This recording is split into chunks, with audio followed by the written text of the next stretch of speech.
저희가 그 밤사이에 이제 미장에서 조금 급락이 나와가지고 걱정이신 분들이 좀 많으실 겁니다. 그래서 오늘 그 내용들도 좀 다뤄볼 예정이고요. 이렇게 이제 토요일 아침인데도 일정도 있으시고 이제 주말인데도 이렇게 시간 내주셔가지고 감사드립니다. 그래서 저도 이제 주요 내용들 꼭 브리핑 잘 드려가지고 보답해드리는 시간을 가져보도록 하겠습니다. 예, 저와 처음 만나시는 분들도 처음 뵙겠습니다. 반갑습니다. 저는 이제 SBS 비즈 주식이 궁금할 때 그리고 머니쇼에 출연 중인 이영진 자문역입니다. 네, 반갑습니다. 네, 그래서 이제 주식이 궁금할 때는 매주 수요일 저녁 9시 30분에 본방이 촬영이 되는데요. 본방이 방영이 되는데 저는 이제 3주 로테이션으로 3월 아마 첫째 주 수요일에 다시 또 찾아뵐 수 있을 것 같습니다. 그래서 다음 주에 3월 1일에 이제 촬영인데 원래 그게 휴일이니까 다음 주 중에 이제 한번 촬영이 있을 예정이고요. 그리고 이제 3월 3일 본방이 수요일 날 나갈 예정입니다. 그리고 머니쇼는 금요일 아침에 전화 브리핑으로 또 추가로 여러분들에게 찾아뵈면서 주요 섹터 그리고 주요 종목 이렇게 브리핑 드리는 시간을 갖고 있습니다. 네, 반갑습니다. 많은 분들이 입장해 주셔서요. 김화자님, 짜리님, 킹오브킨님 확인되고 있고요. 부산사나이님, 코카콜라님, 가족반님 반갑습니다. 튜브님 목소리 다 잘 들리시죠?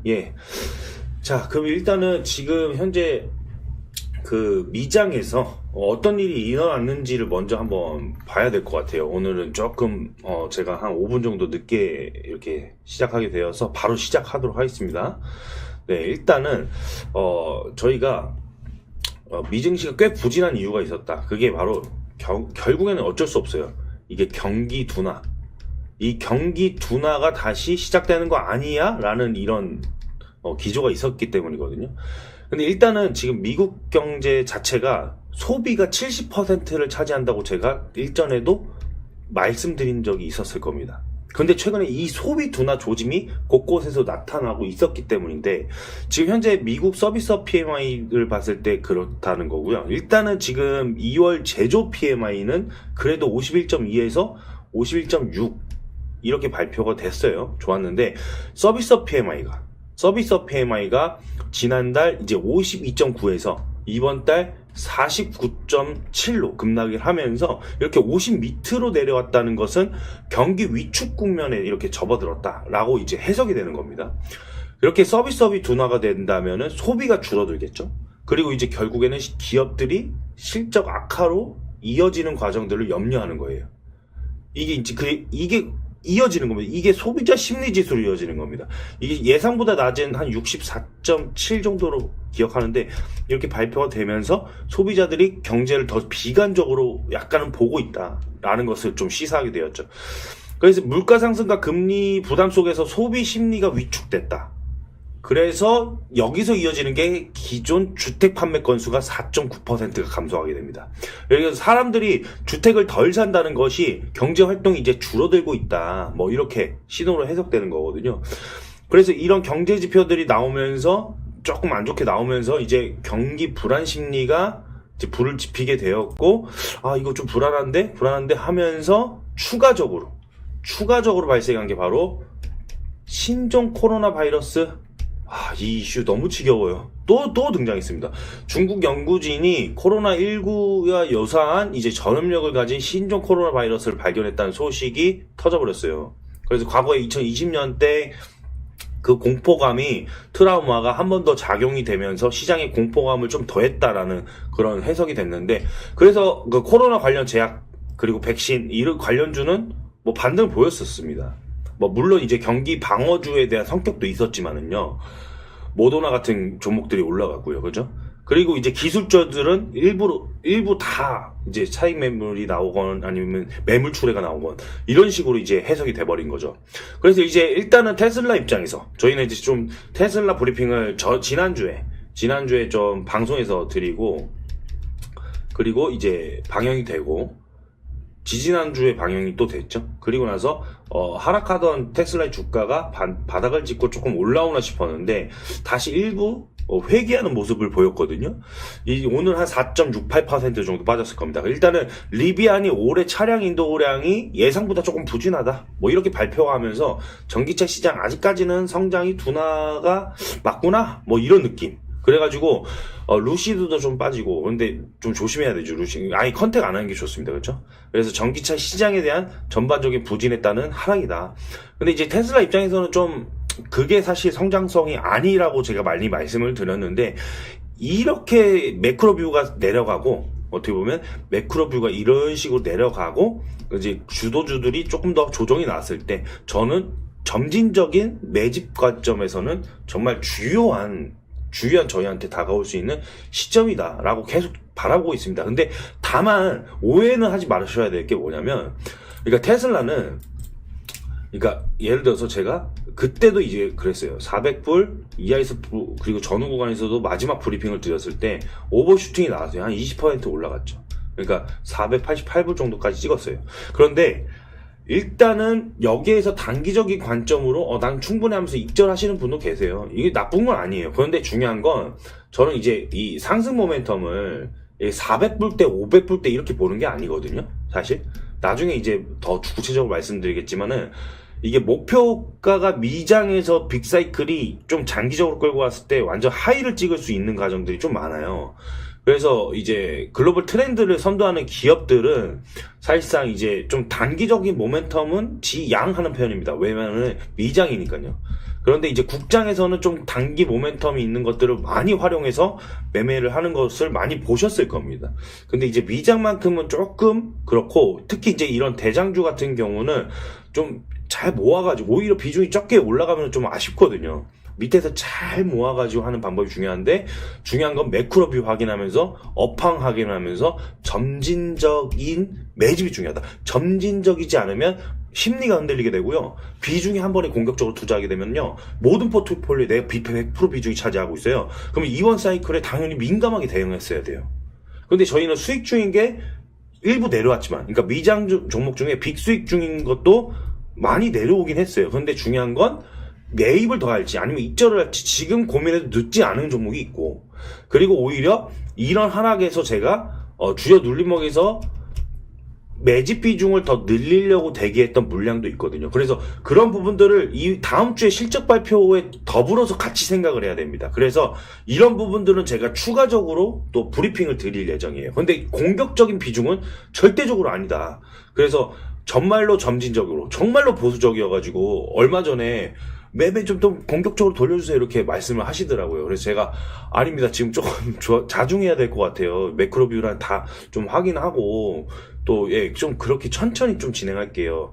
공격적이었다가 막 포트폴리오 비중이 막 70%, 80%, 90% 이렇게 채워졌다가 이번 장 하락 맞으면 심리상으로도 엄청나게 불안합니다. 그래서 점진적인 것이 중요하고, 이제 이렇게 항상 좀 빅사이클을 보는 거는 점진적인 것이 중요하고, 그렇지 않은 거 단기적으로 보는 거는 좀 민감하게 대응하는 자세들이 좀 유기적으로 이어지는 게 중요하지 않느냐, 이런 겁니다. 그래서 지금 외부에서 유튜브를 시청하시는 저와 함께 처음 보시는 분들도 카카오톡 커뮤니티의 공간에서도 이런 대화들을 실시간으로 할 수 있다 보니까 상세 페이지 링크를 클릭하셔서 입장하시면 되시겠고요. 네, 그래서 좀 추가적으로 미장에서 주요 종목들이 어떻게 변동이 됐는지 한번 이어가자면은, 일단은 가장 이제 궁금하신 내용 있을 거예요. 엔비디아도 4% 정도 빠졌어요. 그리고 또 이 꼬리표를 부는 게 AI 투자 수요 둔화 우려, 뭐 이런 꼬리표를 붙어요, 또 이번에. 근데 그 딥시크 사태가 나왔을 때 급락했잖아요. 그리고 나서 급반등했어요. 그죠? 결국엔 AI 투자는 계속 지속될 것이야, 이러면서 그러면서 또 지금 증시가 불안정하니까 수요 측면에서 이게 될까? 그러면서 또 이게 왔다 갔다 계속 그리는 거거든요. 근데 가장 꼬리표로 계속 붙었던 거는 블랙의 출시 지연에 대한 엔비디아 꼬리표는 계속 옛날부터 있었습니다. 그런데 이것이 이번에 실적 발표에서 어떻게 해석될지, 이것도 다음 주에 주요 기업 이제 실적 발표들이 있습니다. 그래서 제가 카카오톡 커뮤니티 공간, 그리고 가족분들은 항상 먼저 드리고, 항상 그렇게 해서 실시간으로 제가 브리핑을 드릴 테니까 그렇게 해서 한번 확인을 해보시면 될 거예요. 그래서 이번 이 엔비디아도 마찬가지입니다. 낙폭과대가 기회로 보셨던 분들은 괜찮게 또 양호했다. 수익 관점을 보셨던 분들도 엔비디아 이번에 하락은 딥시크 하락은 반등점이 양호할 수 있을 거야 하면서 이번에는 괜찮았잖아요. 그렇죠. 그리고 나서 이번에 또 하락 조정이 있는 겁니다. 반등만 계속 할 수는 없는 거니까 하락 조정이 있는 겁니다. 그런데 이제 이런 기조, 이런 매크로 기조가 이어지면은 이게 조금은 기간적으로, 텀적으로 약간은 길어지거든요. 그래서 여기에 따라서 비중을 어떻게 변화시키는지가 되게 중요해요. 그것 때문에 공격적일지 아니면 다시 수비적일지 이런 식으로 포트폴리오를 무리하지 않고 항상 보수적인 게 중요하거든요. 너무 공격적으로만 했다가는 진짜 하락 사이클 크게 맞을 때 아예 대응책조차도 못 세우는 경우가 많습니다. 그래서 항상 여유 있는 현금을 남겨놓고 그래서 사이클적으로 돌아가면서 어떻게 됐죠? 저희가 이번에 12월 30일에 로봇 사이클 추가 매수를 집중적으로 더 추가한 것처럼 현금을 남겨놓은 물량을 공격적으로 들어갈 자리가 있다라는 겁니다. 예, 그렇게 하면서 하나하나 만약에 물렸던 게 있다면은 풀려낼 것이고, 그리고 단기적 관점이 있다면은 계속 이어갈 것이고, 이런 기조를 잃지 않는 게 중요합니다. 그렇죠? 그런 부분들을 좀 민감하게 한번 바라보시기 바랍니다. 그리고 이제 결국에는 이제 AMD, 인텔 뭐 이런 기업들이 다 하락을 하다 보니까 필라델피아 반도체 지수가 무려 3.2%나 하락을 하게 됩니다. 그러니까 필라델피아 반도체 지수가 하락을 하다 보니까 당연히 다음 주 국장 반도체 지수는 당연히 하락을 할 수밖에 없습니다. 잠깐 좋았다가요. 그렇죠? 좋았다가 매크로 뷰가 어쩔 수가 없으니까 하락하는 거예요. 그렇죠? 그러니까 이제 저희가 사실 세미콘 코리아 제가 다녀와서 리뷰 드린다고 했잖아요. 오늘 그게 중요한 내용인데 이전에는 사실 제가 브리핑 드렸을 때 그 내용들이 사실 바로 어떻게 보면은 조금 예, 운이 좋은 측면도 있었어요. 왜냐면 다음날 바로 오르니까 이거는 조금은 말이 안 되는 측면도 있거든요. 그래서 많은 분들이 제 방송을 보고 바로 다음날 아침부터 막 공략을 하시고 뭐 이런 경우가 있더라고요. 근데 미리 말씀드립니다. 사전에 말씀드립니다. 세미콘 코리아에 다녀왔던 그래서 리뷰 드리는 종목들은 지금 매크로뷰를 보면은 다음날 그러니까 월요일날 바로 아침부터 무리하면 안 됩니다. 그것만 미리 꼭 인지하고 들어가시는 거예요. 그죠? 인지를 하셔야 된다. 나중에 또 물어보시면 안 됩니다, 제가. 네.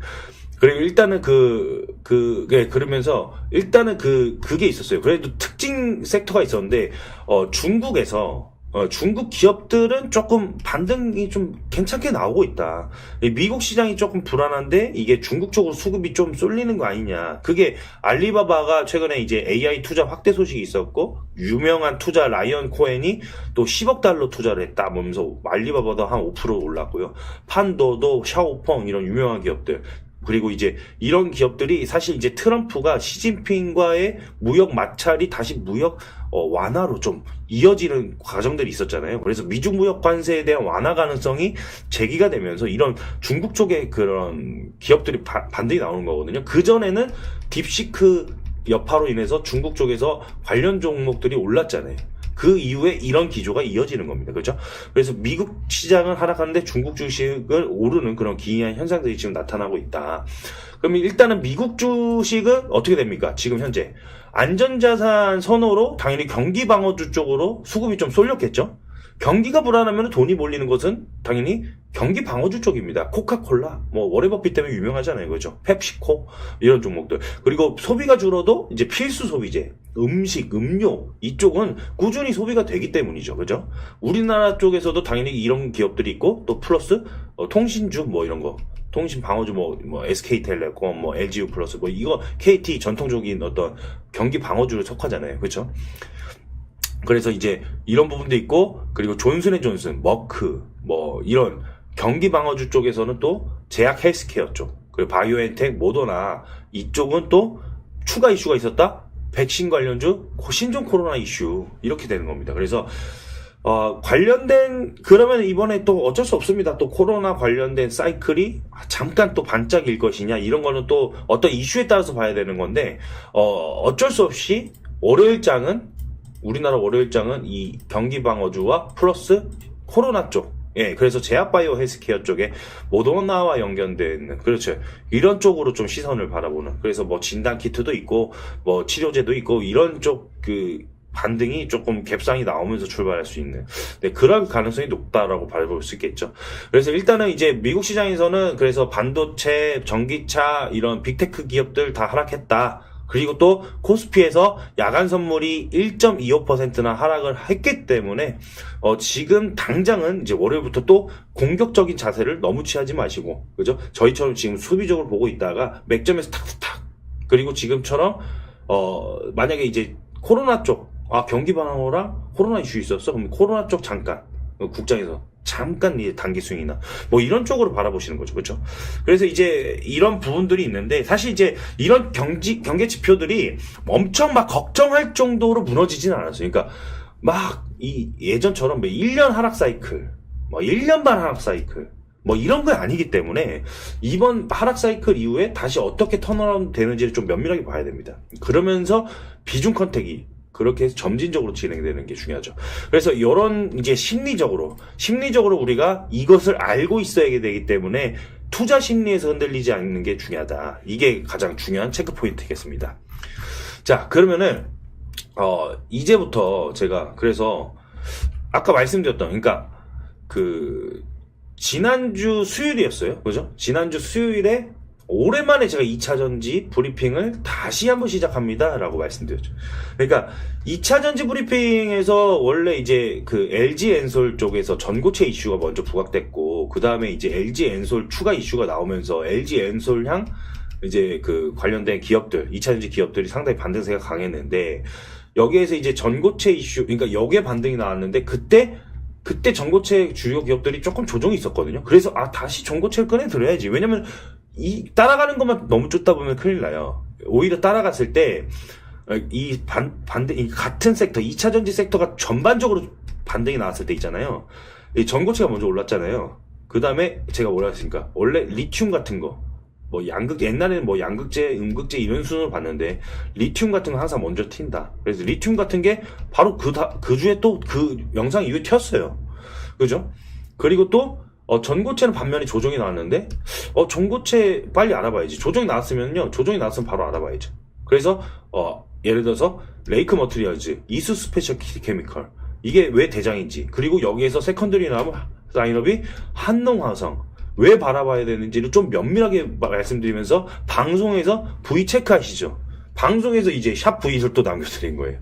그러니까 방송을 보시고 이렇게까지 강조한다고 하면서 한농화성을 많이 컨택을 하셨더라고요. 그래서 그래서 감사합니다. 제가 세미콘 코리아에 다녀오면서 일정이 좀 있어가지고 준비하는 과정도 있고 이래서 조금 바빴는데, 그거를 좀 캐치를 하셔가지고 수익 내신 분들 상당히 괜찮았어요. 왜냐면 당일에만 20% 파동이 나왔잖아요. 그래서 이런 파동들이 제가 여기 뷰에서 영상 보시면 여기 눌림목에서 경고하기 있는데 지금 툭 튀어나와 버린 거예요. 그렇죠? 툭 튀어나와 버리면서 하루 만에 20% 이렇게 장대 양봉이 나오는 거는 상당히 괜찮았다. 그래서 이전에 로봇 섹터 강조했다가, 그렇죠? 그리고 쭉쭉쭉 이어나왔다가 로봇 섹터 조정이 좀 이제 조심스러운데 HBM 다시 또 부각될 수 있는데, 뭐 이런 식으로 그러면서 어떻게 됐죠?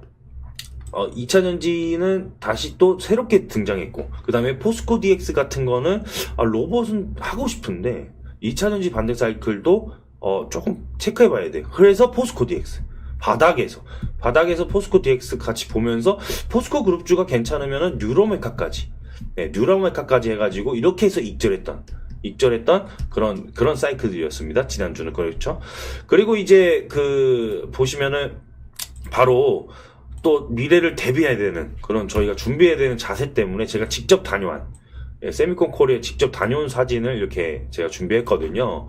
그래서 요런 이제 주요한 내용들, 제가 세미콘 코리아에 다녀오면서 이렇게 주요한 내용들, 기업들을 분석한 내용들을 여러분에게 지금부터 조금 주요하게 브리핑 드리려고 합니다.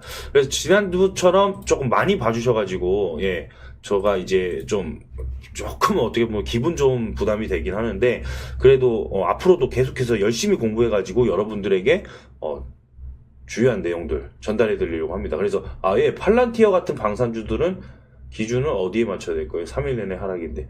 예, 이런 기업도, 그러니까 위장에서 팔란티어 같은 이런 기업들이 결국에는 나중에 기회의 요소로 작용할 수 있는 부분이에요. 그래서 그런 것들을 같이 공부해 나가셔야 될 거예요. 예.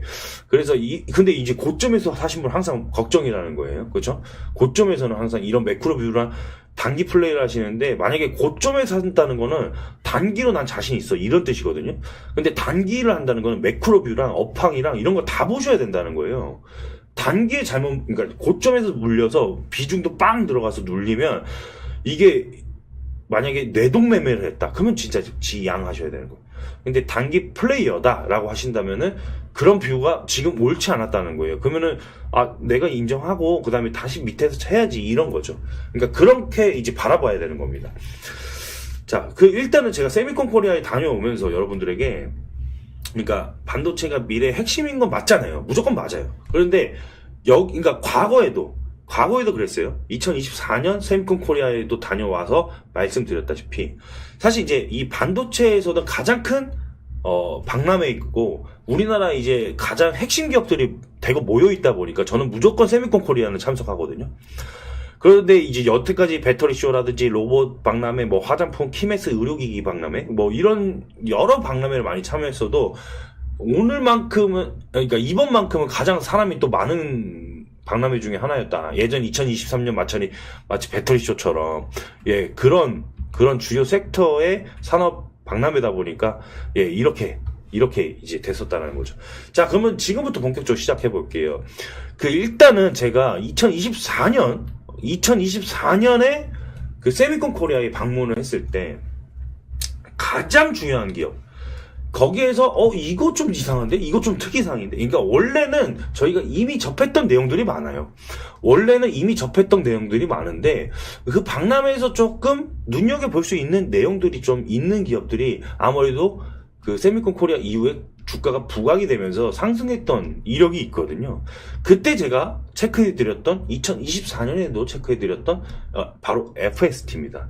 그러니까 이게 2024년에 보시면은 이 시점, 세미콘 코리아 이후에 이렇게 주가가 크게 상승했는데, 그때 당시에 나왔던 게 국산 EUV 펠리클 양산 준비 돌입 소식이 있었고요. 그 다음에 삼성전자 미국 텍사스 공장에서 극자외선 EUV 펠리클 이게 시향산 기대감에 상승했던 이력이 있었습니다.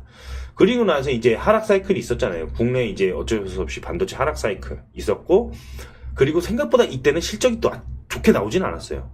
그런데 이때 중간에 갑자기 급반등이 뻥뻥 할 때가 있습니다. 바로 삼성전자 CNT 펠리클 상용화를 위해서 특성 확보 성공, 그리고 공동 개발 사실 부각이 됐다. 그래서 CNT 쪽으로 같이도 이게 뭐야, 펠리클인데 CNT야 뭐 이러면서 이게 이렇게 공부를 해봐야 되는 내용이었죠. 그러니까 이게 전에 저와 함께 이제 호흡을 맞추셨던 분들은 이해가 되실 부분이에요. 제가 이미 전부터 언급을 드렸고, 그리고 과거에도 어떻게 보시면은, 이렇게 보시면은, 잠시만요. 네. 이렇게 과거에 보시면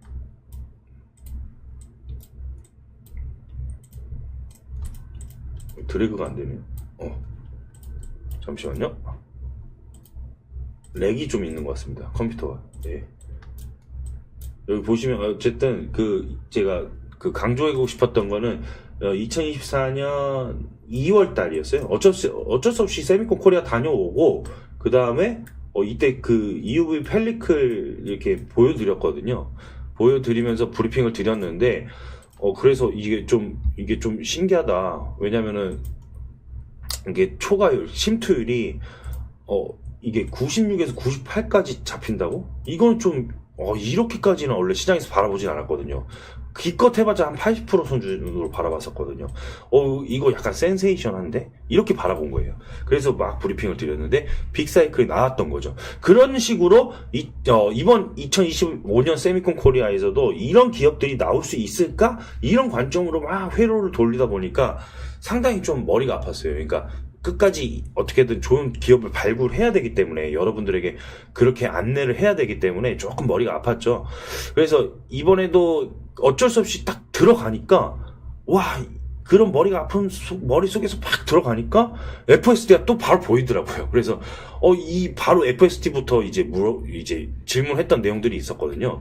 그러니까 사실 이제 저랑 처음 보시는 분들은 일단 EUV 펠리클이 뭐길래 이렇게 중요한가 이렇게 보실 수가 있는데, 여기 제가 설명을 적어놨습니다. 이 펠리클이라는 게 쉽게 말하면은 반도체 웨이퍼에 패턴을 찍을 때 이게 사용되는 포토마스크를 보호하는 그 얇은 필름이라고 보시면 됩니다. 이 필름이 오염물질을 막아주면서 이렇게 패턴을 깔끔하게 형성하도록 도와주는 역할을 합니다. 그래서 여기 이미지 보시면 케이스 안에 EUV 펠리클 제품이 이렇게 담겨 있는 상태를 보실 거예요. 하얗게 투명하게 이렇게 보이는 보드이고 그 안에 CNT 멤브레인이 있습니다. 그래서 여기 보시면 CNT라고 이렇게 적혀 있죠. 그죠? 그래서 CNT 멤브레인이 이렇게 있고요. 펠리클은 포토마스크를 보호해주는 얇은 막이라고 말씀드렸는데, 이 포토마스크에 펠리클을 장착시켜서 궁극적으로 이 스캐너 안에서 파티클을 제어해주는 게 주요 목적이에요. 그래서 여기 베어 CNT다 뭐 이런 거, 그리고 EUVT라고 이렇게 적혀 있는 거 있죠. 이것이 이제 뭐냐면, 여기는 이제 노출된 탄소 나노튜브라는 뜻이고, 이거는 극자외선 투과율을 뜻합니다. 극자외선 투과율. 그래서 이게 이제 탄소 나노튜브 소재로 한 펠리클이 극자외선을 96에서 98% 정도로 투과시킬 수 있음을 나타내는 거예요. 이게 펠리클의 높은 투과율이 EUV 리소그래피 공정에서 광량 손실을 최소화한다, 이렇게 어려운 용어들이 있는데, 결국에는 이 말뜻은 반도체 제조 효율을 높이는데 중요한 역할을 하게 됩니다. 그런데 이제 제가 다음 화면 뭐가 있었는데, 잠시만요. 예, 여기 ASMR 전시회도 있었거든요. 이게 사실 ASMR 옛날부터 DUV, EUV 하면은 ASMR이 가장 먼저 떠오릅니다. 모든 투자자분들이. 그렇죠? 그만큼 유명한 기업, 네덜란드 기업이잖아요. 근데 이제 말씀드리고 싶었던 거는, 기존에 이제 이 DUV 기술을 사용을 원래 했었어요. 그런데 그때까지는 당연히 펠리클이 그렇게 중요한 역할을 하진 않았어요. 그런데 이 EUV 공정이 생기면서, 도입되면서부터 이게 상당히 문제가 있었습니다. 왜냐면 이제 EUV는 너무나 유명한 ASML 글로벌 탑이라고 말씀드렸잖아요. 그래서 이 ASML도 DUV를 썼었는데 EUV를 넘어온 겁니다. 이 과정에서 이 펠리클이 왜 중요한 EUV 공정으로 이렇게 생기게 됐냐, 이렇게 이 펠리클 공정이 없으면 왜 문제가 생겼냐, 이거예요. 그러니까 EUV 공정이라는 것은 사실 이제 빛의 파장이 되게 짧아가지고 아주 작은 먼지 하나라도 이 회로 패턴을 망가뜨릴 수 있다는 게 이게 악영향을 미칠 수 있는 거거든요. 근데 이 반도체 성능이 향상될수록 이 펠리클이 그래서 더욱 중요해진 거죠. 이 막이 막아줘야 되는 거죠. 그 작은 먼지 하나라도 다 커버해줘야 되는 거죠. 그리고 이 반도체 미세 공정이 5나노, 3나노, 2나노 이렇게 점점점 가잖아요. 나노로 가잖아요. 여기서 EUV 펠리클이 없으면 생산 자체가 사실 불가능한 상황이 돼버립니다. 그래서 지금까지 그러면은 이 펠리클을 어떤 기업들이 잘 만들었을까요? 그래서 일본의 ASML이라든지 미쓰비시 같은 기업들이라든지 이런 기업들이 독점을 하고 있었습니다. 그런데 이 삼성전자와 SK하이닉스 같은 국내 반도체 기업들이 당연히 크게 이슈가 있었잖아요. 우리도 국산화해야 돼 하면서 국산화 열풍이 불었었잖아요. 그러면서 이 추진을 하면서 바로 바로 이 SFT가 핵심 업체로 떠오르는 거죠. 이 FST는 보시면은 이번에 저는 이제 그때 2024년에는 사실 그러니까 바로 이게 바로 이제 양산이 되지 않을 거를 이미 알고 있었어요. 그런데 기대감이라는 게 있잖아요. 이거 우리 쪽에서 이거 국산화해서 일본으로 컨택될 수 있겠네. 왜냐면 기술력이 갑자기 향상이 이렇게 돼 버렸으니까. 그래서 기대감 속이 올랐던 거고요. 그런데 이번에 보시면은요, 경기도 오산 공장이 원래 330억 원 정도 규모의 투자를 했었죠. 그리고 이제 고객사를 증가에 대비해서 생산 능력을 이렇게 키우고 있었는데, 올해 상반기 중으로 설비 안정화를 하면서 양산을 준비하고 있습니다. 이제 양산의 시기가 다가가고 있다. 그래서 2세대 EUV 펠리클이 개발이 된다면, 현재 개발 중인 이 펠리클이 상용화될 경우에 EUV 공정 확대 때는 엄청난 수혜가 기대가 될 수 있는 부분이겠죠. 그래서 이렇게 되면은 일본 업체들과의 경쟁력 확보도 가능하겠고, 이제 국산화에 드라이브 걸었던 기업들이 일본으로 이제 추진이 되다 보니까 상당히 양호하다. 이렇게 되는 거예요. 그래서 이제 우리가 이 기업이 좀 중요하다고 봤는데 어떻게 됐죠? 보시면은 바닥에서부터 반등점이 나오는데 이렇게 되는 거예요, 벌써. 제가 하루 이틀 이렇게 다녀오고 준비해가지고 이제 작성해서 드리는 사이에 이런 기업들은 바로 이 세미코 코리아에서 리뷰가 또 나오면서 열정적으로 나오면서 반등을 합니다. 그러니까 세미코 코리아가 대형 이슈가 있는 이후에 어떤 기업들이 주가가 오를까? 과거의 이력이 역시나 반복되는 순간이었던 것 같아요. 그런데 여기서 플러스 알파가 붙었던 게 뭐냐면 이겁니다. 실적이 흑자로 됐습니다. 예, 작년 4분기 실적이 드디어 돌아나가기 시작했다. 그러면서 실적까지 받쳐준다고? 오케이라는 그런 수급들이 조금 들어오는 과정이다. 그래서 이번에 만약에 제가 매크로뷰 설명했잖아요. 반도체 쪽에서 매크로뷰가 조금 좋지 않아서 견고한 조정이 나왔을 때 그 견고한 조정의 눌림목은 어디일지를 우리가 공부할 필요가 있습니다. 네, 그래서 FST를 한번 체크 포인트로 한번 가져가 보시겠고요. 자, 그 다음에 이제 주요 종목들. 그래서 사실 ASML 이렇게 되게 유명한 기업이어가지고 사실 더 이상 이렇게 설명이 더 필요 없을 거라고 생각을 했는데, 저는 사실 여기에서 ASML에서 투자 아이디어를 국장이랑 좀 연결해가지고 하나 체크 포인트를 드릴 수 있는 게 있어가지고 그래서 막 질문을 해봤어요. 일단은 여러분들이 모르시는 분들이 있으실 것 같아서 EUV 노광 장비 이 기업을 떠올리면 이 장비를 떠올리면 무조건 ASM을 떠올리셔야 돼요. 이 노광 장비로 슈퍼을이라는 별명까지 붙었잖아요. 아시죠? 그래서 이 EUV를 만드는 게 정말 어렵다고 당연히 여겨져서 당연히 질문을 드렸는데, 사실 이게 그렇게 시간이 좀 오래 걸릴 것 같아서 간단하게 말씀드리면은 에너지 밴드에 대한 이야기를 해야 돼가지고 여기에서 주석을 이온화할 때 13번을 때리고 여기서 또 그 공정을 또 집어넣고 그 에너지를 집어넣고 그거를 또 한 번만 하는 게 아니라 1초에 5번 해야 5만 번 해야 1초에 5만 번 해야 되고 5만 번 지속적으로 그 에너지를 만든다는 게 너무 어렵다. 계속 너무 어렵군요. 예. 빛의 지속성을 주려면 사실 전구도 깜빡거리고 있잖아요. 근데 계속 켜져 있는 것처럼 보이듯이 상당히 난해하고 어려운 기술이 됩니다. 그래서 이 기업을 따라올 자는 없다. 이 노광 장비만큼은, 그죠? 그래서 이제 여기에서 우리가 하이 NA 이런 단어들이 막 등장하거든요. 하이 NA. 그래서 이 하이 NA EUV 이런 식으로 NA EUV 이런 식으로 단어들이 또 추가적으로 업그레이드해서 등장을 해요. 근데 우리가 이 numerical aperture라는 그 NA 이 NA라는 뜻을 조금 어려운데 그걸 한번 생각해 보시면 수치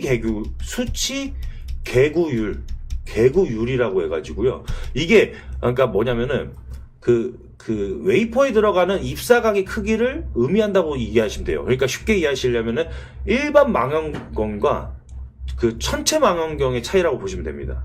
즉 더 선명하게 회로 패턴을 구현할 수 있게 되는 거다. 그렇게 되면 수율도 잡히고 여러 가지 성능도 개선이 훨씬 더 많이 되고 당연히 좋겠죠. 그래서 이 하이 NA 했던 겁니다, 전부터. 근데 이 ASML이 바로 경기도 동탄 이신도시에 그 차세대 EUV 노광 장비를 개발하기 위한 R&D 센터를 건립하고 있어요, 지금 현재. 이 시설이 이제 지하 4층부터 11층까지 2개 동으로 이렇게 구성이 돼가지고 약 1조 원의 투자 자금이 투입될 예정입니다. 완공이 2025년인데 계속해서 이제 그러면은 우리가 여기서 연동될게, 예전에 삼성전자 경기도 용인시에 그 대형 클러스터 이렇게 들어선다, 이렇게 반도체 클러스터 들어선다, 여기 300조 투자할 것이다. 그게 사실 향후 20년간 진행되긴 하는데 첫 번째 반도체 제조 공장이 2026년 말 부지조성공사를 착송하면은 2030년 말 가동을 목표로 하고 있어요. 그때 또 ASM이 들어온다고 이야기가 있었거든요. 근데 정확한 픽스된 내용은 아직 아니라고 하지만 그래도 이 동탄은 옆에 있어요. 바로 옆에 있기 때문에, 용인 옆에 있기 때문에 사실상 긴밀한 협업은 계속적으로 진행될 수밖에 없겠더라. 그래서 이렇게 부스도 차리고 적극적으로 온 거 아니겠습니까?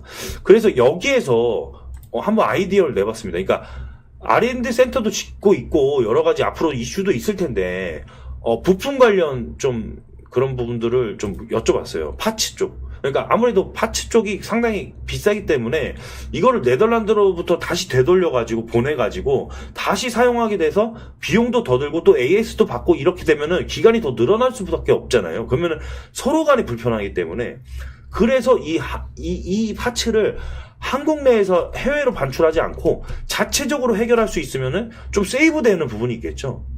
그래서 그러면 저는 이렇게 생각을 한 겁니다. 그러면 EUV 노광 장비 핵심 부품, 모듈 그리고 소모품 쪽에서 우리나라 쪽에 투자 아이디어를 내본다면 ASML이 과연 우리나라 어떤 기업들을 컨택할까? 당연히 레퍼런스가 있었던 기업들, 가장 높은 우리 쪽에서 그리고 기술력이 가장 높은 기업들을 컨택할 가능성이 있잖아요.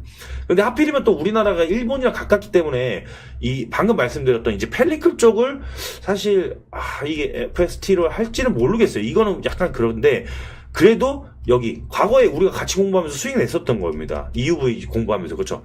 SNS텍 이런 기업들이 블랭크 마스크 쪽에 탑 티어예요. 그렇죠? 그리고 이오테크닉스 제가 요거는 이제 좀 따로 준비했거든요.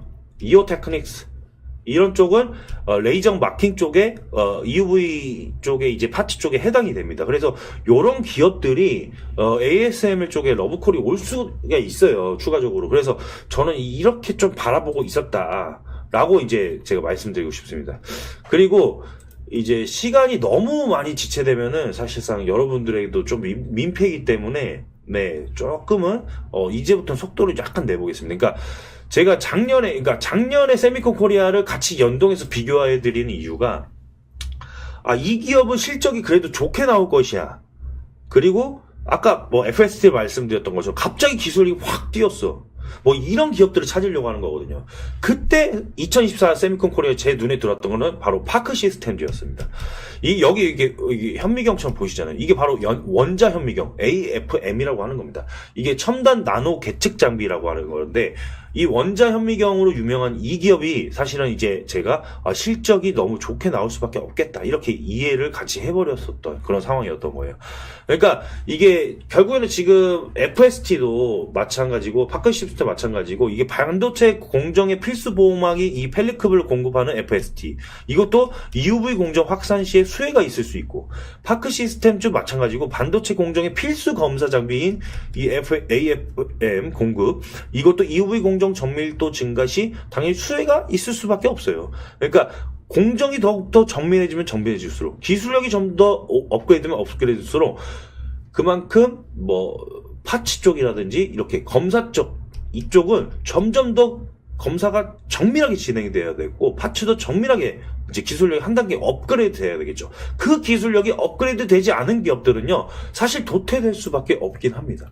예, 그렇기 때문에 이제 파크 시스템즈도 업그레이드된 내용들을 좀 체크해 봤습니다. 예, 이런 부분들도 한번 제가 추가적으로 외부에서 시청하신 분들도요 이런 내용들 추가적으로 제가 설명드린다고 했던 내용도 있잖아요. 그 내용들은요 제가 카카오톡 커뮤니티 공간 가족분들 항상 먼저 마찬가지고요. 저희 카카오톡에서 제가 실시간으로 여러분들과 소통할 수 있는 그런 그 방들이 있습니다. 이거는 제도권 자문사에서만 가능한 부분이에요.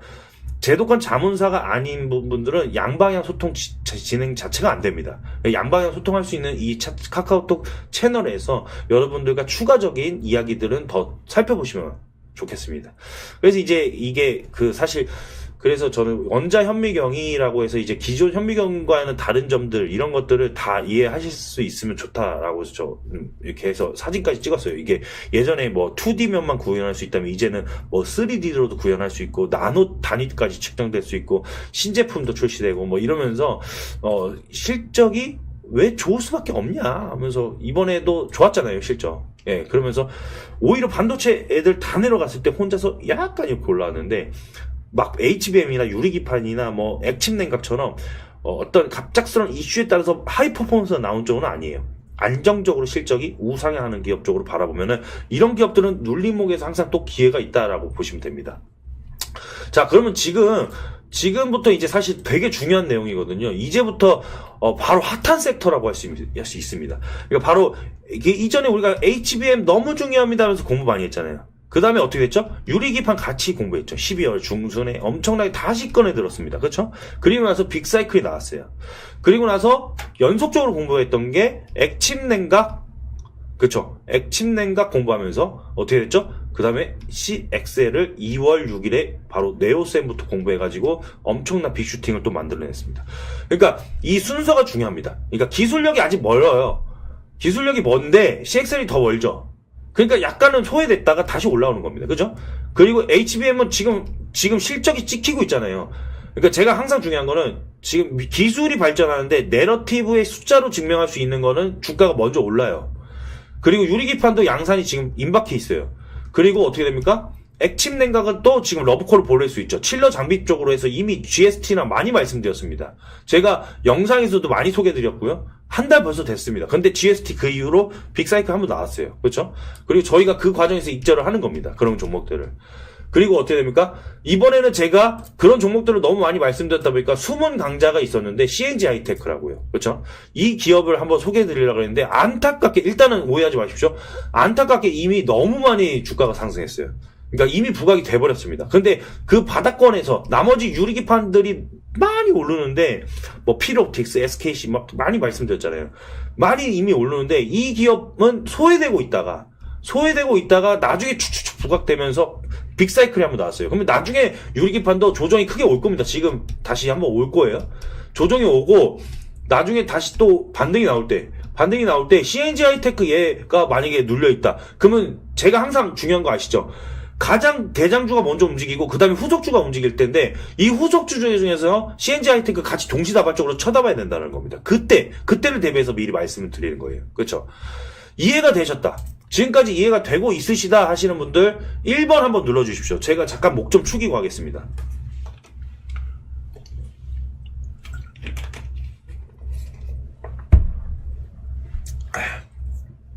네. 목 좀 잠깐만 축이고 하겠습니다. 네, 1번 한번 눌러주시면 감사하겠습니다.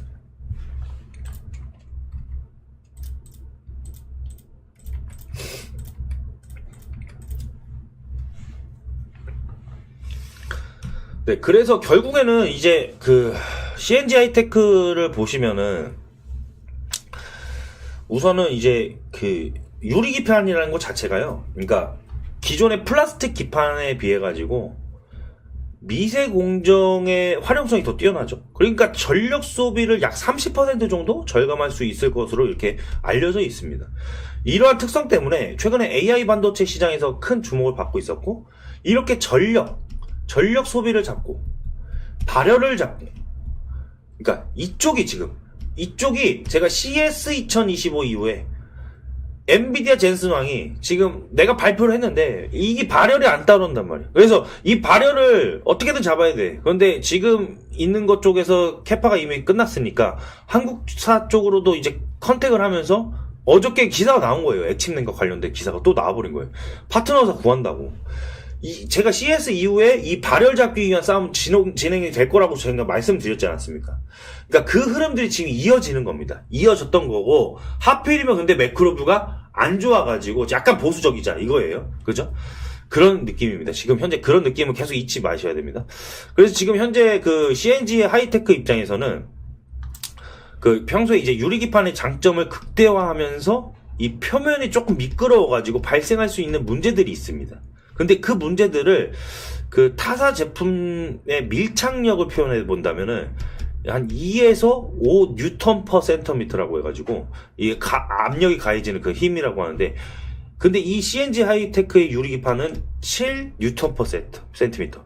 그래서 박리 강도를 보유하고 있어서 조금 더 남들보다 조금 더 강도가 좋다. 그래서 안정적인 성능을 제공한다 이거예요. 거기 어디 기억이 안 나는데 갑자기 어디 시연에서 유리기판 들고 갔다 갑자기 펑 깨져가지고 갑자기 주가가 확 내려갔던 적이 있는데, 그런 거를 보였을 때 CNG 하이테크가 그나마 좀 안정적이다 이렇게 느낄 수는 있는 거겠죠. 그러니까 현재 그래서 유리기판 업체들이 생산 공정을 구축하기 위해서 컨소시엄을 이렇게 활용하고 있어요. 여러 기업들이 협력해가지고 기술 개발하고 공급망을 구성하는 방식이거든요. 근데 이 CNG 하이테크가 독자적인 R&D 방식을 고수하고 있어가지고 그만큼 기술력이 자신이 있다는 거예요. 그래서 컨소시엄에 참여하지 않고 있었습니다. 그동안. 그래서 사실 몰랐죠. 저희들 몰랐죠. 근데 이런 기업들은 이제 탐방에서 알아야 되는 거예요. 그죠? 그래서 탐방이 상당히 중요하다는 거예요. 그래서 최근에 엔비디아가 이제 바로 이거 잠깐만요. 예, 그래서 이제 그 주가가 엄청나게 오른 걸 제가 준비했었네요. 그러니까 엄청나게 올랐고 제가 10일에 이거 있었네요. 이런 기업이 있었네요 했어요. 근데 이전부터 사실 보고는 있었는데 제가 기업 분석을 좀 하다 보니까 약간 이 빅사이클을 놓치게 되면서 10일에는 그래도 한번 말씀을 드렸던 게 이거 그래도 숨겨진 강자, 그리고 유리기판 sek터에서 안 올라왔는데 올라오는 종목들, 이런 거예요. 그죠? 그래가지고 이런 것들이 이 10일에 엄청난 거래량을 수반하는 모멘텀이 한번 터져버립니다. 그죠? 터져버리고, 이거는 심각한데? 이거 이 정도야? 라고 보면서 갑자기 눌림목. 그 장대한봉 하단에 눌림목이 얼마나 중요하다고 같이 말씀드렸잖아요. 이 눌림목 이후에 또 빅슈팅이 나와요. 그죠? 빅슈팅. 그 이유가 삼성전자 쪽에서 이제 그 장비 쪽에 이슈가 하나 있었습니다. 공급 이제 수주 공시가 하나 있었어요. 그러니까 이런 식으로 이슈가 집중되면서 바로 공시까지 따라오는, 그러니까 이게 완전 베스트 시나리오죠. 그렇죠? 그렇게 돼버리는 겁니다. 그러니까 나중에 후속주를 발굴할 때도 이렇게 좋은 기업들을 발굴할 수 있다면 상당히 좋다. 그래가지고 635억 원 규모의 부분은 최근 매출액 대비 39.2%나 해당되면서 이렇게 매출액 대비해서 큰 캐파를 차지할 수 있는 공급 계약은 주가 상승이 상당히 컸다라는 거. 그렇죠? 이 정도 빅사이클을 했다면 바닥권에서 거의 100% 올라왔거든요. 그러면 익절 포인트가 또 나올 수가 있었던 부분이죠. 그래서 이런 기업들이 이런 장대양봉들 있잖아요. 이런 장대양봉들, 거래량을 수반한 이런 장대양봉들이 주요 지지선이에요. 주요 지지선에 만약에 안착해 있어서 더 이상 하회하지 않는다? 그러면 슬슬 바라볼 때가 됩니다. 그죠? 이런 주요 지지선, 두 가지 지지선. 근데 이 첫 번째 지지선 좀 패스하시고 안전하게 이제 좀 두 번째 지지선 보시죠. 네. 이렇게 해서 제가 안착될 때는 카카오톡 커뮤니티 공간에서 또 같이 여러분들과 공부하면서 나아갈 겁니다. 그래서 외부에 시청하시는 분들도 상세 페이지 클릭하시면 됩니다. 자, 입장하시려면요. 자, 그래서 결국에는 이 흐름들이 액침 냉각으로 왔다. GST 보이시죠? 예, 등장하는 겁니다. 그리고 유니셈은 제가 그전에는 사실 말씀드리지 않았는데 이 유니셈까지 액침 냉각 섹터에 포함될 수 있는 이야기들을 제가 준비했어요. 근데 오늘은 제가 너무 시간이 지체가 됐기 때문에 이 이후에 카카오톡 커뮤니티 공간에서 이어갈 거고요. 사실 이제 일전에 GST는 너무 많이 말씀드리고 영상에서도 한 달 전에도 이렇게 녹방으로도 촬영드렸어요. 이건 라이브는 아니었죠. 그래서 젠슨한 연설에서 투자 아이디어 찾자, 액침 냉각 섹터가 유리기판 다음으로 부각될 수 있는 이야기들을 저는 체크를 드린 거예요. 그러니까 남들이 가장 먼저 섹터를 찍기 전에 투자 아이디어를 우리가 왜 먼저 알아봐야 되느냐라고 하면서 여러분과 공유하면서 나아가는 과정이에요. 이게 그러니까 일반 투자자들이 생각하기 이전에 움직여야 된다는 겁니다. 그래야 우리가 미리 저점에서 선점을 할 수가 있다는 거예요. 그런 식으로 계속 공부해야 되는 겁니다, 저희가. 그래서 이 이슈가 금요일날 떴습니다. 하필이면 안타까워요. 이거는 조금 안타까운데 어차피 말씀을 또 드리려고 했었거든요. 그 이후에 반등하면 얼마나 또 좋겠습니까? 그렇죠? 저희가 다 행복하고. 근데 이미 안타깝게도 저는 토요일날 11시 라이브가 예정되어 있었는데 금요일날 시간에 그죠? 시간에 급등을 하는 그 계기가 됐습니다. 액침 냉각 관련주 엔비디아 수랭식 직접 액체 냉각 분야에 협력하는 국내 파트너사 찾고 있다. 그렇게 하면서 액침 냉각 관련된 종목들 다 올랐습니다. 일단은 이제 제가 GST는 그 예전에 뭐 산업부의 데이터 센터 냉각 시스템 신수출 성장 엔진으로 육성한다 이러면서 가장 1호다. 액침 냉각 중에서 1호다. 그러면서 이력이 또 있어요. LS 일렉트릭과 데이터 센터 액침 냉각 국산화 협력 소식이 있고 LG U+와 데이터 센터 액체 냉각 관련 양해각서 MOU도 있고. 그러니까 이미 다 이런 레퍼런스들이 있고 이력들이 있기 때문에 이쪽에서는 선구자라고 이미 다 알고 있었어요. 그죠? 그런데 이제 유니셈이 왜 그럴 수밖에 없는지도 같이 한번 살펴보긴 해야 됩니다. 예, 그리고 이 유니셈 입장에서 사실 이제 낸드 시장의 회복 쪽으로도 3분기 정도에 기대가 되는 게 있기 때문에 같이 보자고 말씀드렸던 거예요. 예, 그러면서 사실 이제 이런 것들, 그러니까 이런 흐름들이 결국에는 이 이오 테크닉스로도 연결이 될 수 있는 부분이 있습니다. 사실 이오 테크닉스는 이제 반도체와 디스플레이 그리고 PCB 제조 공정에 사용되는 레이저 장비 이쪽으로 유명하거든요. 그러면서 이제 여러분들이 같이 동시다발적으로 체크해야 될 게 사실은 이제 TGV 공정, 이 TGV 공정이 유리판 내에 구멍을 뚫어가지고 이제 하는 핵심 공정인데, 이오 테크닉스가 여기서 구멍 뚫는 드릴 뭐 이런 거 보이시죠? 예, 이런 걸로 유명해요. 드릴러 장비, 그러니까 UV 드릴러 장비가 있어가지고 여기에서 이거를 공급할 예정이다라는 이야기가 있습니다. 그 이야기들. 그러니까 유리기판에 들어온다고? 원래 이 섹터가 포함되지 않아요. HBM 섹터에 포함됐었는데 유리판이 들어온다고? 이렇게 바라보실 수 있어야 되는 거예요. 앞으로 보니까. 그러니까 이게 이제 멀지 않았어요. 이게 삼성전기와 또 협력도 하고 있는 이야기가 있어가지고 이쪽에서 이제 유리기판 사업의 핵심적인 역할을 또 담당할 수 있는 또 기업이기 때문에 그쪽으로 이제 이슈가 부각될 때 모멘텀이 확산되는 과정까지는 여러분이 같이 체크해 보시자. 그렇게 저는 생각해가지고 일단은 요런 사진들도 더 찍어왔어요. 여러분들 궁금해하실까봐. 레이저 드릴링, 이오 테크닉스, 예, 이런 사진까지도 같이 찍어왔습니다. 자, 근데 이제 저희가 워낙에 유명한 한미 반도체부터 시작해서 사실 테스가 이번에 또 개혁을 일으켰어요. 낸드 플래시의 공정을 혁신을 일으켜버렸거든요. 그러면서 실적 막 잘 찍히고 올라가고, 그리고 ISC 이런 너무 유명한 기업들, KC테, 그리고 원익 그 그룹사들, 이런 기업들은 너무 많이 말씀을 드렸고 너무나 다 알고 계시기 때문에 사실 약간은 한 번에 요약해서 정리하려고 했습니다. 그래서 이게 사실 한미 반도체는 사실 GPU, HBM을 위한 차세대 패키징 장비를 준비하면서 TC 본더 이거 좀 너무 유명하다. 근데 이게 2.5D 패키징이라는 게 이제 등장을 하잖아요. 이게 2D와 3D 패키징의 중간 단계라고 이해하시면 돼요. 그러니까 칩을 수직으로 완전히 적층하지 않고 인터포즈를 활용해서 배치하는 방식인데, 이게 AI 반도체, HBM 같은 고성능 반도체의 당연히 핵심입니다. 그리고 본더, 여기 너무 유명하죠. TC 본더 계속 말씀드렸잖아요. 이게 본더를 나중에 오신 분들 이해하시기 쉽게 생각하신다면 마치 본드처럼 생각하시면 돼요. 그러니까 칩과 칩을 정밀하게 붙이는 장비라고 이해하시면 됩니다. 그래서 2.5 패키징에서는 HBM과 GPU 또는 로직 칩을 인터포저 위에 정밀하게 배치하는 역할을 합니다. 그러니까 이게 글로벌 탑티어예요. 그러니까 사실 그래서 실적이 좋게 나오죠. 네, 그래서 눌림 있을 때 반등이 또 이번에 있었고요. 그래서 한미 반도체가 이렇게 눌려 있었어요.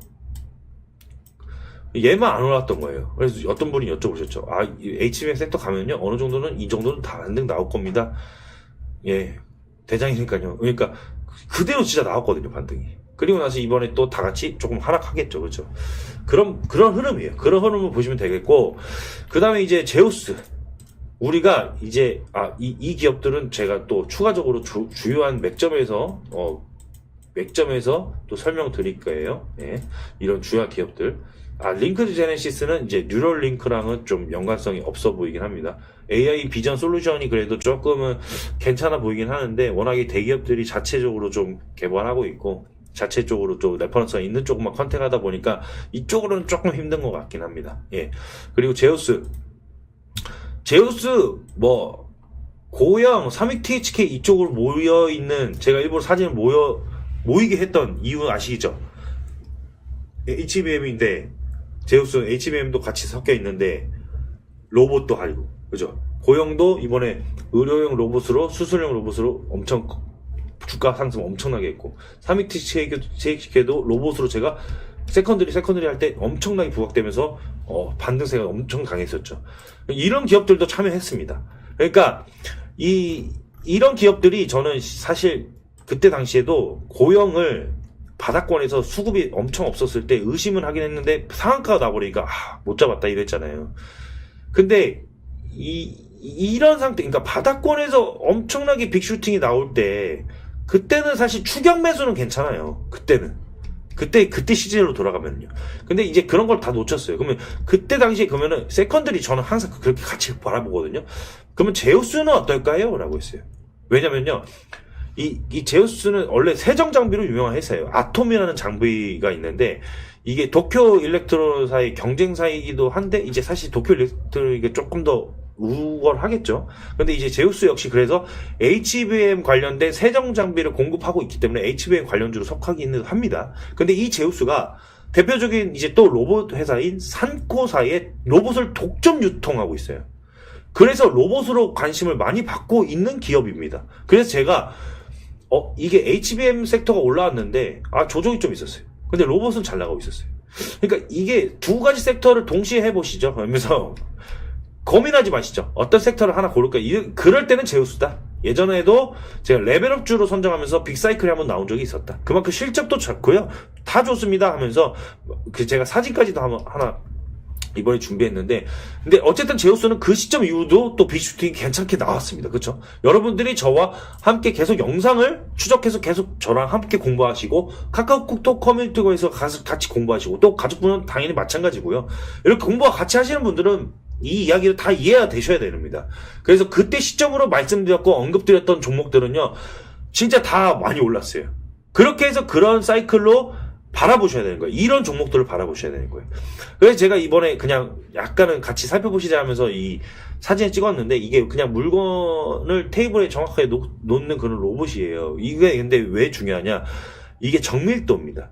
정교한 교정이 필요한데 이게 로봇의 팔에도 이렇게 팔이 이용을 하는 것처럼 되게 정교하게 이렇게 갖다 놓거든요. 그래서 이런 것들이 이제 그 좌표가 있더라고요. X좌표, Y좌표를 해가지고 이렇게 해서 이제 그 QR 인식을 해가지고 정밀한 동작을 수행해서 정확하게 갖다 놓는 그런 역할을 합니다. 그래서 이런 것들이 좀 기본적으로 맵 공간 인식으로 사고하고 중심으로 좀 자율주행 로봇을 하는, 그러니까 그런 산업이 이제 산업부에서 먼저 쓰이게 되고, 그 다음에 이제 우리 쪽으로 소비, 컨슈머화 되는, 그 B2C로 되는. 그래서 나중에는 가정 쪽에서 로봇이 다 있고, 막 주방에서 팔들이, 뉴로메카 팔 아시잖아요. 이렇게 팔로 해서 조리하고, 이런 가정에서 붙어 있어가지고, 나 집에 가는데 연결되는 거예요. 이 전기차 타고 집에 가는데, 나 너무 배고프니까 된장찌개 끓여줘. 이래요. 그러면, 네, 알겠습니다. 이거 홈 시스템에서 이렇게 끓여주고. 이런 세상이 이제 온다는 거죠. 그러니까 이런 세상이 오기 때문에 여러분들이 이제 그 관련된 그러면은 핵심 기업들이 뭔지 계속해서 우리가 공부할 수밖에 없습니다. 그리고 이 삼익THK는 너무 많이 말씀드렸기 때문에 핵심적인 내용만 말씀드리자면은, 사실 이제 뭐 최근에 삼성전자 협력으로 6축 다관절 로봇 개발 가속화 소식도 있었어요. 근데 그보다 더 중요하게 바라봤던 게 우리가 그거였잖아요. 테슬라. 이 테슬라 일본 쪽의 THK와 이제 협력하고 있는 이 삼익THK가 같이 이슈가 부각이 되면서 이 테슬라의 그 관절, 손 관절 뭐 이런 거 되게 민감한데 이걸로 기술력이 가장 뛰어난 기업 아니겠습니까? 근데 여기서 공급을 할 수 있다고? 이렇게 하면서 엄청나게 빅슈팅이 나왔잖아요. 그런데 이거를 관련해서 여쭤봤더니 실질적으로 들어가는 시기를 한 2년 정도를 바라보시더라고요. 2년 후 정도? 그러니까 사실 없지 않은 이슈라는 겁니다. 그러니까 사실이 아닌 이슈는 아닌 것 같았다. 그러면서 그럼 나중에 또 눌렸을 때 가장 바라봐야 되는, 그죠? 자, 그러면 이제 또 저희가 네오셈, 자, 말씀드렸다시피 2월 6일에 집중적으로 공부했던, 그리고 나서 슬슬슬 올라갔다가 10% 정도 반등했다가 약간 횡보했었죠. 그리고 다시 상한가에 준하는 파도까지 나오면서 40%대, 50%대 이렇게, 그러니까 40%대 이렇게 빅 수익이 나오게 되는 그런 사례가 있었던 네오셈. 이게 바로 CXL이에요. CXL. CXL을 이제 너무 많이 브리핑 드렸기 때문에 이것도 사실 이제 이 HBM 다음에 CXL이 중요하다 이렇게 말씀드리는 과정인데, 이게 사실 비용과 효율을 줄이는데 앞으로 계속 우리가 집중해야 되기 때문이에요. 그러니까 CXL 기술도 새로 나타난 것이 아니라 원래 이제 CPU와 주변 장치 간의 고속 연결을 위해서 이미 오래전부터 삼성과 인텔 등이 개발해오던 기술이기 때문에 앞으로의 조금 더 효율적인 측면에서 이름이 좀 붙여졌고, 이렇게 해서 계속 이렇게 기술력이 나올 수 있다. 그래서 2026년을 바라보더라고요, 업계 분들은. 근데 이제 시제품들 올해 한 하반기 쪽에 삼성전자에서 만약에 러브콜이 있으면 시제품들이 들어가고 양산이 26년이 되면은 그게 베스트 시나리오다 이렇게 바라보시는 거예요. 그렇죠? 그런데 이게 본업들이 다 있기 때문에 요것들만 바라보는 그런 허무맹랑한 게 아닙니다. 본업들이 성장성이 안전하게 받쳐주고 실적이 잘 나오는 기업들이기 때문에 그러면서 플러스 알파로 보셔야 되는 재료들이 그렇죠? 그래서 이런 부분들을 같이 고려해 보시자. 그래서 우리는 이 과정 속에서 RF를 또 연동할 수 있고 우리가 여태까지 또 후공정에서 레이저라든지 여러 가지 본도라든지 뭐 패키징 이런 거 너무 중요하다 말씀을 드리면서 또 이런 쪽에 검사를 할 수 있고 이런 쪽에 검사를 할 수 있고 또 이런 CXL 쪽에서도 검사할 수 있고 그렇죠? 이런 주요 기업을 아래 저점에서 또 재컨택해가지고 상승시키는 과정인데 이 반도체 기업은 가죽반분들만 아십니다. 근데 이 기업이 조금 내려왔을 때 지금 내려올 거예요. 어쩔 수 없이 내려올 거예요. 이 내려왔을 때도 사실은 저는 엑시트는 안 하겠습니다. 왜냐면 이 바라보는 목표가까지 가겠습니다. 이거는 좀 고집을 부릴게요. 죄송하지만 이거는 좀 고집을 부릴게요. 그래서 이 부분은 제가 리포트로 추가로 남겨드리고 그 다음에 4월 달에 대형 이슈가 있는 종목이 있습니다. 제가 체크를 해봤더니 일단 안전성은 확실히 됐습니다. 세미콘 코리아에서도 확인할 수 있었습니다. 그래서 이거는 먼저 리포트를 오늘 바로 가죽반 분들에게만 전용으로 드리겠습니다. 일단은 그래서 이런 주요 기업들을 여러분들에게 계속적으로 찾아다니면서 브리핑을 드리고 그리고 여러분들에게 도움이 되는 정보들을 드리려고 최선의 노력을 다 해 나갈 거예요. 앞으로도 그럴 거고 그래서 제가 돌아오는 길에 딱 이제 그래서 퇴장하는 길에 이 기업이 보이더라고요. 영진 이노베이션. 그래서 영진 이노베이션 하면서 뭐야 이거 제가 비상장 기업인가 보다 잘 모르는 거 보니까 하면서. 근데 이제 영진 이노베이션을 제가 사진을 찍고 있는데 뒤에 같이 가신 분이 저를 같이 찍더라고요. 이렇게. 제가 지금 드래그 확대가 안 되는데 좀 아쉬운데 잠시만요. 네, 제가 영진 이노베이션을 찍는 영진을 찍고 계시더라고요. 그래서 이게 좀 민망해가지고 이거를 일부러 놀리려고 찍으셨다 이러더라고요. 근데 제가 이 이노베이션에서 영감 하나 받은 게 이게 혁신하고 개혁하는 거잖아요. 그러니까 이게 사실 테크 기업들의 혁신과 개혁이 아니에요. 그러니까 저희처럼 증권업, 그러니까 자문업, 뭐 운용업 이렇게 이 업에 있는 분들도 이 혁신, 이노베이션을 해야 되는 겁니다. 그러니까 과거에 정체되어 있는 후퇴되어 있는 사고나 그런 방식들로 사실은 자문을 이어나가면 안 됩니다. 그러니까 센세이션 해야 된다. 민감할 때는 민감해야 되고 그리고 매크로뷰를 정확하게 바라볼 줄도 알아야 되고 그 다음에 업황의 분위기 그 다음에 여기서 주도주를 뽑아낼 수 있는 그러니까 이게 바로 탑다운 방식이잖아요.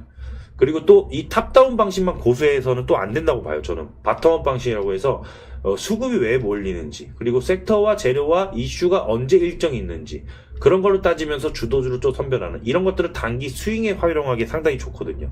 그래서 이런 식으로 둘 다 사고하는 것이 사실은 되게 어렵고 힘듭니다. 매번 공부하기가 진짜 힘든 거거든요.